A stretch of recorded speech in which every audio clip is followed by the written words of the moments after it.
SUV segmen B. Yang ini memang jimat minyak, memang sedap bawa. Paling penting, maintenance pun senang jaga. Ini adalah Honda HR-V tahun 2015. 148 E-Spec. Yang ni siapa yang nak beli cash, 38,800 sahaja. Campur rotek, campur insurans guys. Okay, untuk model HR-V ni adalah yang first model dia.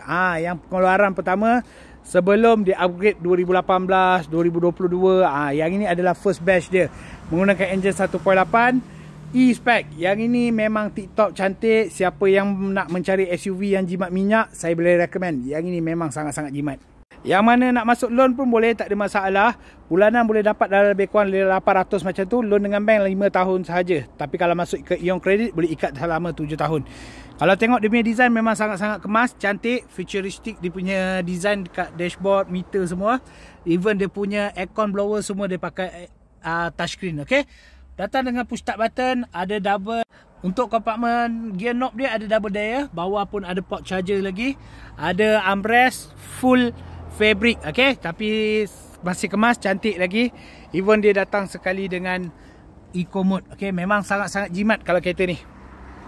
Untuk bahagian belakang ni pun besar, luas, selesa. Kalau nak pakai long distance untuk keluarga, sangat-sangat berbaloi. Okay, sebab kereta ni kalau jalan jauh lagi minyak jimat daripada jalan dekat. Untuk kapasiti boot dia memang besar, luas. Even kalau nak baringkan seat depan ni pun boleh juga. Kalau nak letak barang yang panjang. Kalau tak nak pun dah cukup besar dah. Kalau nak letak barang-barang niaga pun boleh, tak ada masalah. Untuk bahagian bawah dia datang sekali dengan tayar spare. Tembak tayar spare pun macam tak pakai lagi. Tak ada langsung ke side accident, okay, dekat bahagian belakang. Untuk bahagian enjin pula menggunakan enjin 1.8 liter iVTEC. Okay, kalau kau tengok dekat sini, marking kilang semua masih ada lagi guys. Okay, so owner memang jaga cantik kereta ni. Tak pernah buka, tak pernah accident. Saya jamin 100%. Okay, boleh tengok warehouse dia semua masih cantik dan masih original.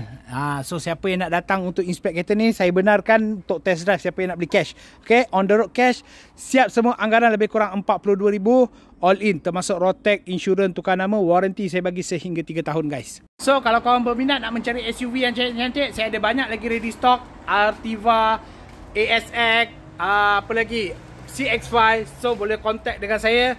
Link dekat bio. Wasabi dengan saya cepat-cepat. Saya hantar detail penuh. Okay, so nak mencari kereta terpakai, cari saya Syahrir Sulaiman di Maf Auto Calet guys.